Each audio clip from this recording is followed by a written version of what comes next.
You're about to witness the mother of all bombs.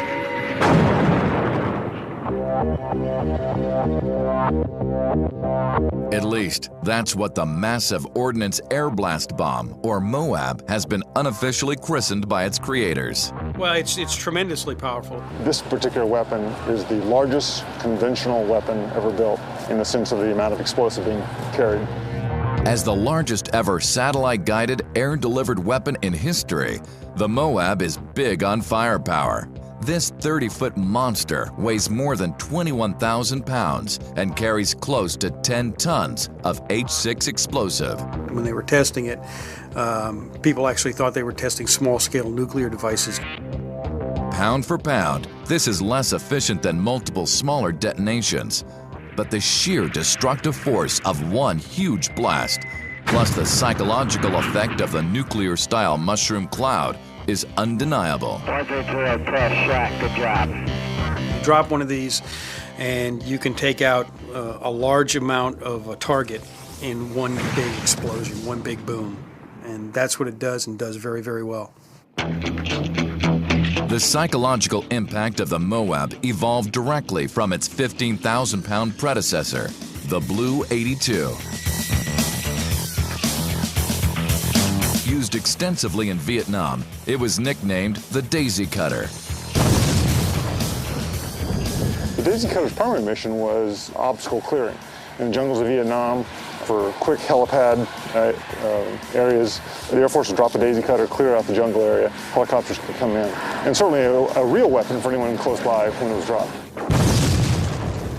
But after that time, the Daisy Cutter evolved into more of a psychological weapon.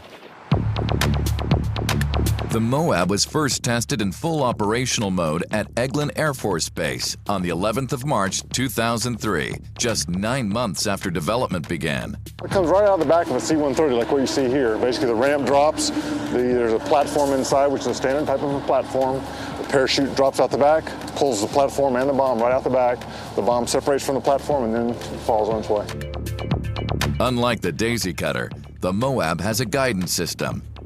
During its flight of up to 3 nautical miles, GPS and internal gyroscopes guide the bomb toward the target, where it explodes just before impact. When the fuses hit the ground, the main charge here will go off before it actually impacts the ground. This airburst detonation vastly increases the weapon's destructive range. What we're doing is we're maximizing the blast, the shock wave, if you will. What we're not doing is just throwing a lot of debris necessarily up out of the ground.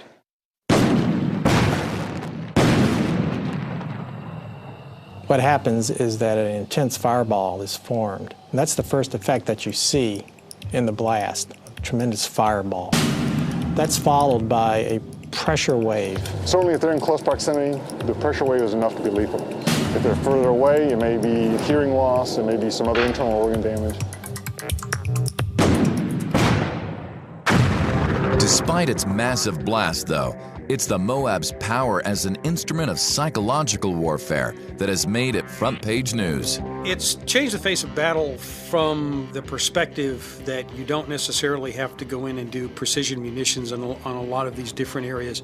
You can have these psychological effects.